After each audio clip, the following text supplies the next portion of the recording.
In the military, they have the saying of, embracing the suck. And a lot of the times in life, we're going to be faced with certain kinds of trials and certain kinds of spiritual warfare tests and people in our lives that maybe we just don't want to have around, or maybe we just don't want to go through these situations that we have to go to and go through. It can't always be sunshine, rainbows, lollipops, and sugar and spice and all things nice in the world. That's not the way real life really is. And, these beautiful days that we do have wouldn't be worth much if it weren't for the days of sadness or the days of sorrow where we are asking God, why is this happening? What did I do to deserve this? But in reality, what this video is going to be about is how I didn't give up because of you. Whoever's watching this video right now, I have not given up because of you. The people that are watching this video, the people that are commenting, the people that hopefully are being inspired to build better versions of themselves and build better lives for themselves, this video is for you. And these videos and everything that I try to accomplish in my life is for the greater good of humanity. At least I hope that's my aim. Now, of course, I have my own desires for influence and power, of course. I'm not going to sit here and deny that. I'm not going to lie to you and say that I'm not interested in that. But what I'm very much interested in is bringing the people back to themselves. We've been drifting along in this wayward sky of foolishness for too long.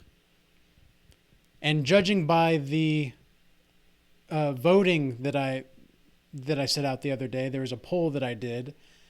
Judging by that poll alone, which was asking whether or not we've seen this circulation of societal degeneracy since 2020, and some people have said that it's gone back even further, and some people said that it's kind of always been this way, and I think it's kind of a mix of both, right? Because humanity always has and always will have that Cain aspect. There's a reason that Cain and Abel is such a powerful story. It's because we as human beings are going to be flawed in some sense. We all have the capacity for evil. Something that Alexander Solzhenitsyn writes in the Gulag Archipelago is that the line between good and evil runs between the heart of every man and every woman. And so many people don't know about these kinds of things. Now, I first learned about the Gulag Archipelago from Jordan Peterson, and I decided to get the book because he made it so compelling to read this book. And I got all 3 volumes and they're each like 500 to 700 pages long. And to be honest, I could barely finish the first one without breaking my heart reading it.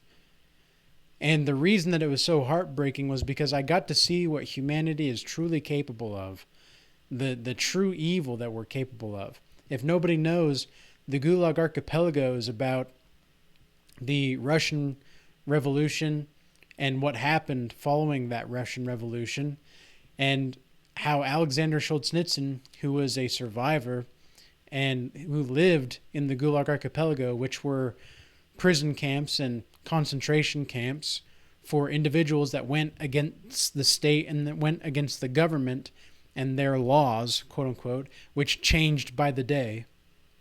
There's a couple parts in the book where they describe what they call the blue caps, which were the police officers basically in the Russian government.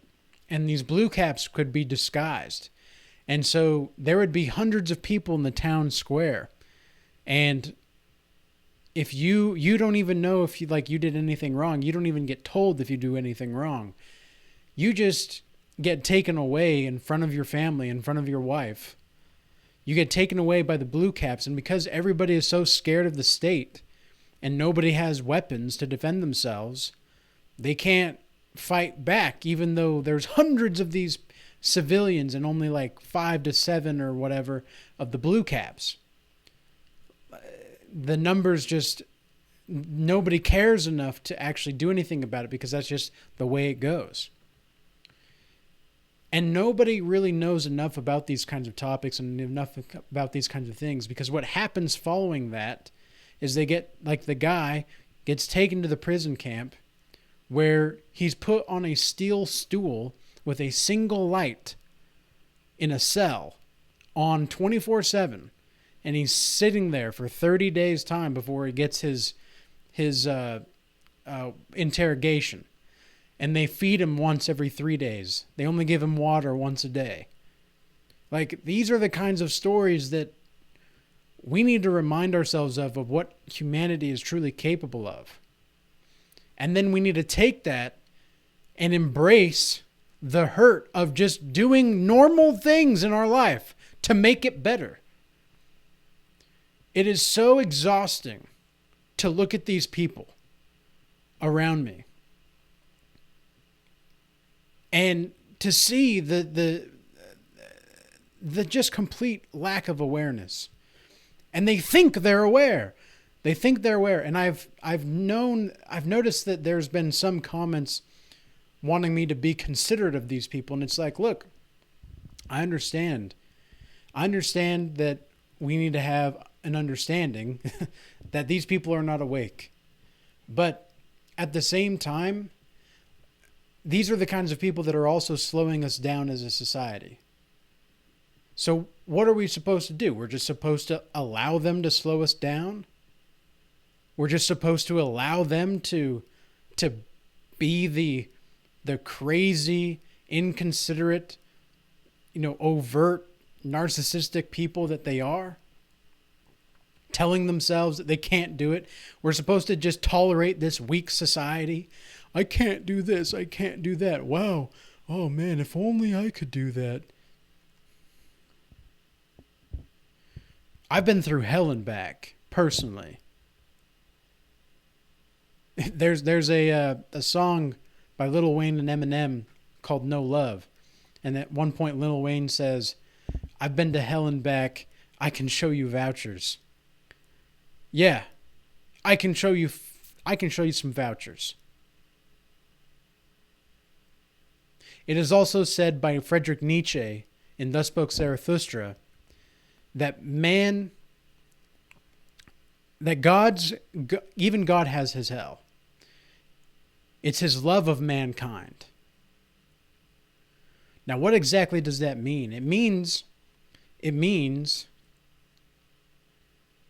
that sometimes the compassion that God has for us, and sometimes the compassion that he sees, and sometimes the compassion that we have as God's people, as the chosen ones, it can hurt a lot to see these people just continually make the stupid decisions, continually make choices that disrespect themselves, continually make decisions that anger our ancestors, that would have them rolling over in the grave.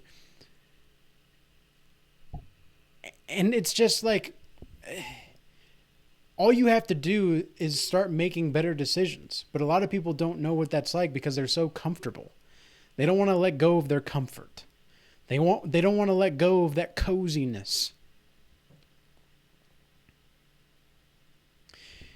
It's just tiring. It's exhausting to look at, to be honest.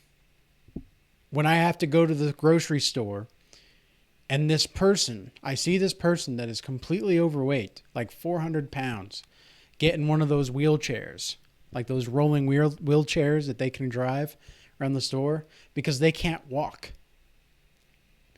That saddens me. That saddens me that people have allowed themselves to get to that point. It saddens me to see my brothers and sisters continue to misunderstand what it's like to self-love and to self-care. Like, so many of these people out here can be looking good, men and women. They can look so good.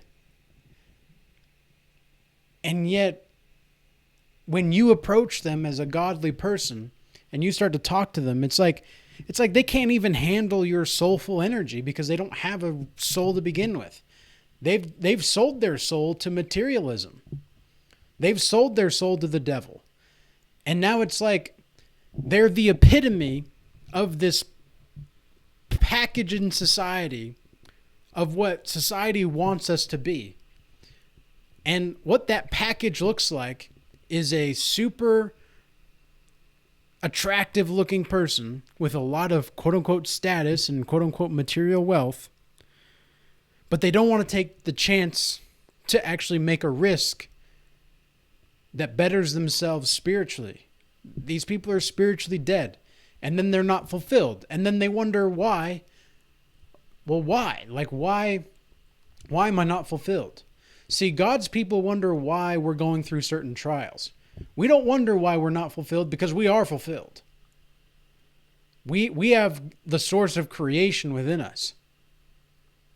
We have God within us. Man, I'm preaching today. Holy moly. Smash that like button. Smash that like button and comment if you're getting edified or if you feel the fire of the Holy Spirit in this. Oh man, it's just been a long day, guys. It's been a long week. And it's not necessarily been bad or anything. It's just there's been so much happening, which is good, but it's just the grind is starting to get to me. And I'm really looking forward to getting, I think it was also because of the time change or something as well, maybe. But my goodness, something's off. But getting back into that circadian rhythm and sleeping well again and making sure everything's on point. But ultimately, you should be living your life as a godly person. You should be living your life with people that are actually here, that are actually present.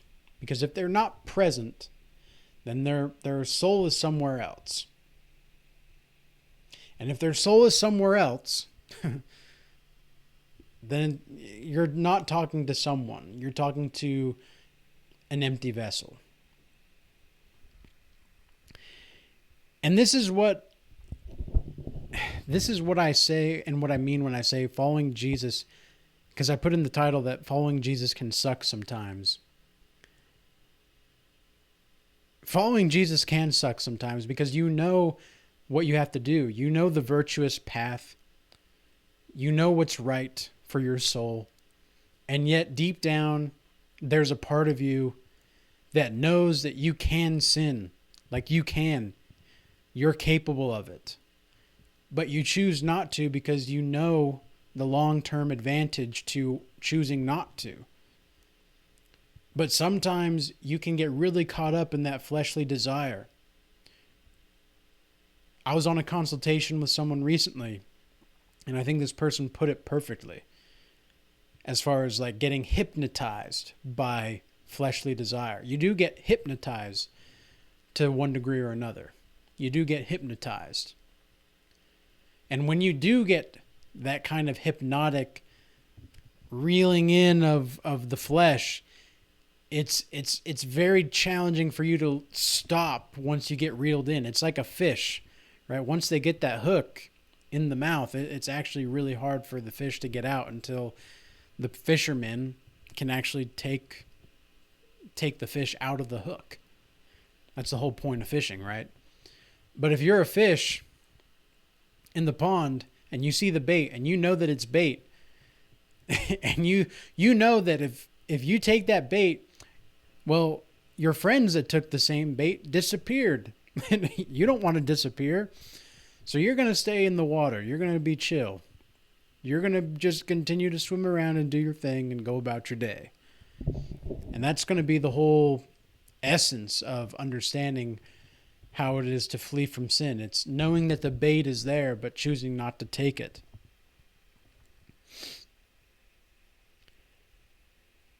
And so they really, these people though, these people around your community, sometimes your energy is just so intense that they can't, like, they don't even understand it. They really don't. And the best thing that you can do sometimes, it sucks sometimes as well. This is another reason why sometimes it can suck to follow Jesus, is because, like, when you're at your job, in your daily workplace or whatever, and you have to almost act as if you don't really know what's going on in the world, and you don't have this existential understanding of the weight of our time. Like, you have to sit there listening to these people talk about what they're going to do for fun this weekend. And meanwhile, you're thinking to yourself how you're going to strategize to wake people up and to encourage them to come closer to the truth and to live a life that is worth living and that is true, that is beautiful, and that inspires and that calms people as well. Because the truth is love, and the truth can be calming, but it can be kind of a hard pill to swallow as well. And sometimes God places those hard pills to swallow in us so that we can understand the gravity of certain kinds of situations that we're in. And like I said, these people don't want to take chances. This morning at the gym, I was on the treadmill, and the treadmill next to me wasn't working. I had actually originally tried to get on it, but it just kept like having this loading sign, like just kept loading. So I got into the one next to me, and it got pretty busy in the cardio room. Unusually busy for a Friday. And anyway, there was this young woman who was probably 19 or 20, and she came up and she got on the treadmill next to me, and she just like stood blankly at the loading screen. And I just told her like, "Oh, that one's not working." And she said, "It's not." And I said, "Yeah, no, it's just been loading there for a while." And she said, and when she said this, I had a certain kind of revelation about the moment. But she said the following. She said, "Well, I guess I'll just not take my chances ever then on this one." It's like, And when she said that, I don't know why, but the first thought that came to mind was, maybe that's our problem. Maybe that's our problem as a society. We don't want to take chances. We don't want to take risks. We want that comfort. We want that safety. And I understand women, like, they have that desire to be safe, and they desire for this. And I don't want to make it seem like I'm reading too much into it, but the interaction itself, God placed on my heart, and I thought about it more than I probably should have today. And I asked God, why? Why was I being revealed to this thing? Like, what was so significant about it? What really was that? And the best answer that I got was, God was pretty much silent when I asked it about this. But ultimately, he started to show me other things about where we're at in our society regarding relationships or regarding choices to make for school or career or anything like that. Similar to what my video was about yesterday, and just the system in general. And what the system does, this is exactly like where it started to click, was what the system does is provide a false sense of safety and security to you. Because if it can provide that illusion of safety, and then down the road you open the package to the illusion of safety, and inside is a big middle finger, you think to yourself, well, shit. That was dumb. That was not fun. That was not as fun as I thought it was going to be. That's why we embrace the suck now. Because if we continue to not want to take our chances, just like these people in the Gulag Archipelago story that I told earlier, hundreds of civilians in the town square, and one man is being dragged away from by like 5 or 6, 7 blue caps, these police officers. Nobody does anything because they're all so scared of what could happen. Do we want to get to that point where we don't take the chances as a society to make the world a better place? I'm aware of the shooting. I don't remember his name, but like the 77-year-old man that shot the 2 climate protesters. Was it yesterday or the day before? I mean, that just goes to show that some people have just had it. Like, some people have just had enough of these kinds of things. And it's not right that he murdered them. Like, he murdered them, but like, you can start to see the shift in consciousness. We're starting to get fed up. And there's more appropriate ways to show our fed upness than that. And I will not tolerate. Like, people talk a lot about tolerating. A lot of Christians talk about, well, we must be tolerant of certain things. We must be tolerant of this or tolerant of that. That's BS. We don't need to tolerate shit. If you have a boundary and you say, look, you go over there, but if you're going to come past this line, if you're going to be in my bubble, here's what's going to go on. And if you break that boundary, you can just leave. I'm going to go somewhere else. Or I'm just not going to pay attention to you like you want me to. This is basic behavioral psychology. And I thank God that he made me interested in psychology because it's helped me navigate the society that we live in a lot easier. But anyways, guys, I don't really know if I have any much more to say on this topic for today. I hope this message was edifying, and I do hope that you guys understand that we do have a community on this channel, and I'm glad to see that multiple people are communicating with each other and supporting each other. And that's what we're here to do. We're here to support. We're here to build a nation. God willing, God bless. Peace be with you till next time.